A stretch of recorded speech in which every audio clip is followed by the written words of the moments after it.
Decían que era grande, pero no imaginé tanto, dijo la señora frente al esclavo. Las palabras cayeron como una piedra en la mañana. El sol ya clavaba su filo en la hacienda. El aire venía cargado del olor tostado de los cafetales y del sudor seco pegado a la madera de las terrazas. Domingos, con las manos curtidas por semanas y años de trabajo, sentía el oído hirviendo. No fue la medida de su cuerpo ni el tamaño de su pecho lo que ella juzgaba, sino la extensión exacta de su ser convertido en propiedad. Una valoración hecha con la frialdad de quien cree que todo en la facenda puede comprarse. Él regresaba de la molienda. El saco sobre su hombro pesaba igual que siempre, pero aquella línea pronunciada desde la ventana de la casa grande lo atravesó con otra gravedad.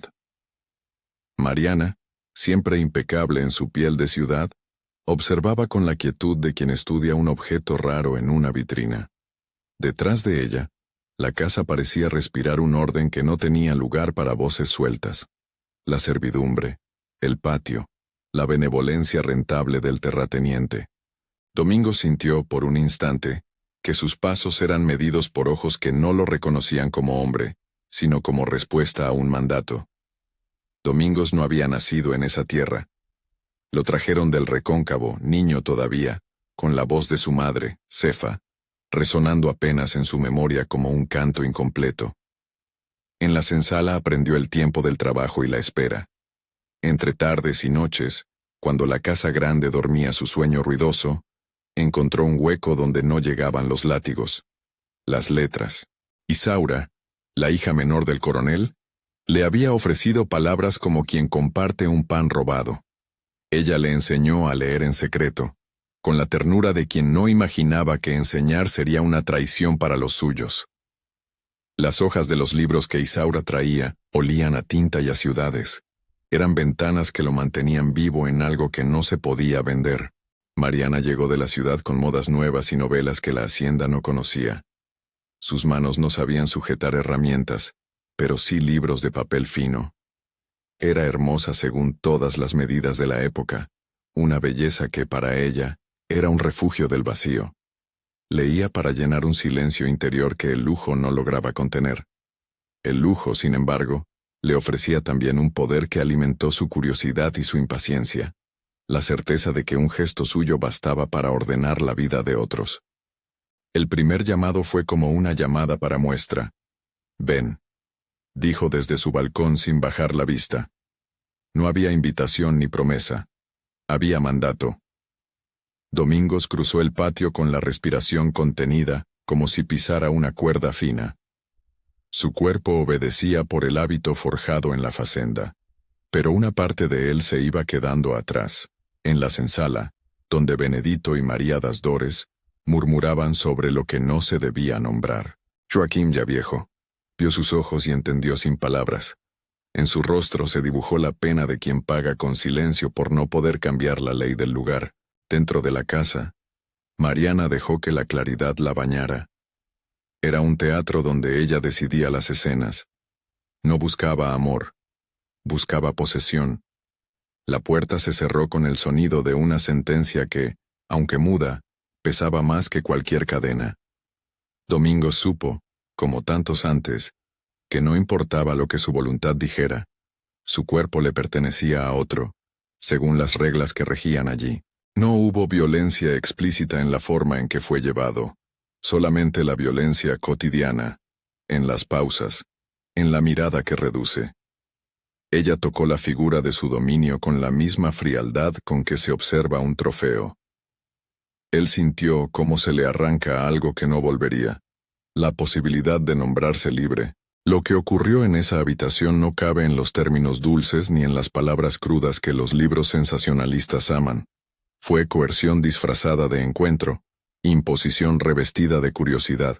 Domingos salió con la ropa revuelta y la dignidad marcada por un silencio que lo quemaba por dentro. Caminó hacia la senzala como quien regresa de un viaje del que trae una herida invisible. Los ojos de Benedito le atravesaron el alma. No para acusarlo, sino para decirle que su lugar entre los hombres no había cambiado, aunque su cuerpo hubiera sido invadido por manos ajenas. En la senzala, Las voces funcionaban como un tejido que se tensaba frente a la amenaza. María das Dores, con su mirada de quien había sabido nombrar muchas lágrimas, abrió la boca para decir lo que nadie decía. La señora no es de nuestras sombras. Ella confunde el poder con un juego. Joaquim, más pausado, puso sus manos sobre los hombros de Domingos y le habló con la calma de quien guarda una lección tanto por piedad como por resistencia. No estás solo en esto, murmuró, aunque ambos sabían que la soledad era una condición estructural allí. Los rumores se extendieron por la fazenda como viento que lleva polvo. La mujer había quedado embarazada. Fue una noticia que no fue noticia para los que saben leer el orden de la casa. Un embarazo en la casa grande era siempre una ecuación de consecuencias. El coronel Jacinto de Albuquerque, hombre de mirada severa y normas en cada gesto, regresó con su caballo desde la ciudad. No vino con prisa ni con emotividad. Vino con la sombra de la sospecha en sus botas. La confrontación fue austera. El coronel no necesitó estridencias. Llamó a Domingos a su presencia como quien convoca a un bien material que debe ser tasado. Domingos, con la frente fría y la garganta tomada por la costumbre de tragarse la verdad, escuchó las preguntas que no eran preguntas, sino órdenes disfrazadas. Ante la mirada del hombre al que nadie en la fazenda se atrevía realmente a enfrentar, Domingos terminó por confesar lo que no había elegido contar. No fue una confesión de orgullo ni de haber deseado. Fue una declaración arrancada por la presión del miedo y por el intento inútil de salvar aquello que quedara de su vida. Mariana lo observaba con la mezcla de orgullo y miedo de quien ve multiplicar el fruto de su capricho. El coronel, con una calma que predecía la sentencia, midió la situación como quien evalúa una pérdida económica y una afrenta de honor. La ley del lugar, más que justicia, protegía la reputación y la propiedad. Para el coronel, Domingos era una pieza que podía trasladarse, una unidad que, vendida, disolvería la vergüenza que se había asentado en las habitaciones de la casa. Ordenó la venta. La noticia corrió por la senzala como un latigazo de aire frío. Benedito dijo lo que muchos pensaban sin poder decir. No es solo la venta de un hombre, es la venta de lo que queda de nosotros. Las mujeres tejían sus silencios con más cuidado. Los niños miraban sin entender todavía que en sus ojos se estaba enseñando cómo se aprende a callar. Domingos, en la noche antes de partir, se sentó junto al fogón donde antiguamente su madre le había cantado una canción a medias. Olió la sombra de Cefa en el humo. La recordaba ayudándole a esconder un pedazo de pan, el olor a su piel mezclado con la tierra del recóncavo. La memoria, le pareció, era lo único que no se podía subastar del todo. En la mañana de la partida, la hacienda mostró su cara más clara.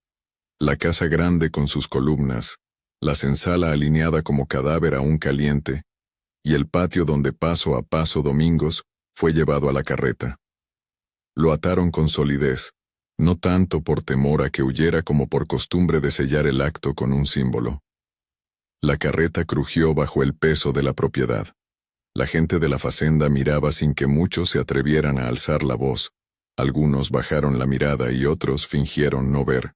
Joaquim se acercó y le dejó a Domingos un pequeño trozo de papel. Sobre él, con la letra que Isaura le había enseñado, había una palabra sola. Recuerda. No era una orden heroica, era un gesto humilde de quien sabe que recordar es una forma de rebelión. Antes de que los bueyes empezaran a caminar, Domingos volvió la vista hacia la casa. En la ventana del segundo piso, detrás de un velo hecho de cortinas, Mariana apoyaba su mano en el vientre abultado. La luz le dibujaba el perfil como si intentara convertirla en estatua. En su mirada no había arrepentimiento, había la posesión satisfecha de quien había obtenido lo que quiso. Domingos la miró como alguien mira una ciudad que se aleja, con la certeza de que la distancia no borra lo que ocurriera allí, pero con la esperanza de que otros terrenos quizá guardaran menos cadenas. Los bueyes tiraron con lentitud. La carreta avanzó por el sendero polvoriento, y a cada sacudida, Domingos sintió el mundo que se le arrancaba como si fueran capas de su propia vida. La senzala se empequeñecía en la distancia, y con ella, las voces que lo habían acompañado en noches de palabra. Benedito gritó algo que fue más una invocación que una despedida. No te olvides de nosotros, no nos dejes morir en tu silencio. Domingos no respondió. Su boca sabía que cualquier palabra allí se gastaría sin cambiar nada. La venta fue un acto frío. Números, pesos, manos que cambiaban la postura de un ser humano como quien traspasa un mueble. Cuando el nuevo dueño lo vio, lo miró con la misma contabilidad que había guiado todas las transacciones en su vida. No había piedad en su mirada, solo el cálculo de rendimiento. Domingos fue llevado a otro lugar, otro patio, otras manos. El viaje lo dejó con la memoria en relieve, la enseñanza de Isaura, la canción de Cefa, la advertencia de Joaquim. Aprendió a llevar en el pecho el mapa de lo que había sido suyo. La frase de Mariana, decían que era grande, pero no imaginé tanto, volvió a resonar en su mente como una ironía insoportable. Lo que ella llamaba grandeza no era otra cosa que la extensión del poder, grandeza de la casa, del apellido, del dinero que puede comprar cuerpos y enterrar voces. Para ella, Domingos era grande en una medida perversa, amplio espacio para la satisfacción de un capricho. Para Domingos, la grandeza de aquel comentario era la evidencia más cruda de la deshumanización a la que había sido sometido. Con el tiempo, los lugares cambian de nombres y las casas cambian de dueños, pero la marca de lo vivido queda. Domingos llegó a otro sitio donde las manos que lo mandaban eran distintas, pero la lógica que lo reducía seguía igual. Aprendió, sin embargo, a sostener en secreto las letras que Isaura le había regalado. Con ellas, en las noches, escribió la palabra Cefa como si fuera un conjuro. En las cartas que no enviaba, repasaba los renglones hasta que las letras parecían brasas que no se apagaban. Allí, en la soledad de un patio extraño, sostuvo la memoria como una pequeña antorcha que le permitía ver a través de la negrura de la injusticia. Joaquim, Benedito, María das Dores y los otros continuaron en la facenda. La casa grande siguió con su gestualidad indiferente. Fiestas, desayunos, la bodega que nunca dejaba de llenarse. A veces, en la senzala, se hablaba de Domingos como quien evoca a un pariente perdido. No hubo grandes revueltas ni castigos ejemplares. Hubo, sí, un tejido de silencios en el que se inscribió la memoria de lo ocurrido. A veces, cuando el viento recorría las hileras de café, alguien decía en voz baja su nombre, y esa mención era como una simiente de resistencia. La historia de Domingos no es una excepción, sino una de tantas celdas de un sistema que aprendió a funcionar a base de sombras y mercados. No hay una reparación mágica que cierre esa cuenta en la narrativa. La única restitución posible, por pequeña que sea, está en la memoria. Recordar es nombrar, y nombrar es negar la voluntad de quien pretende borrar. Por eso Joaquín puso aquel papel en sus manos. Por eso Isaura le enseñó a leer, para que, aunque el cuerpo fuera trasladado y las manos ajenas marcaran su historia, sus pensamientos pudieran seguir siendo suyos. En el último día en que Domingos vio la casa grande desde la distancia, la señora quedó mirando hacia el lugar donde él había sido llevado. Su rumor se extendió como lo hace un secreto que se hace público. Había resultado un embarazo que ahora era noticia de la hacienda.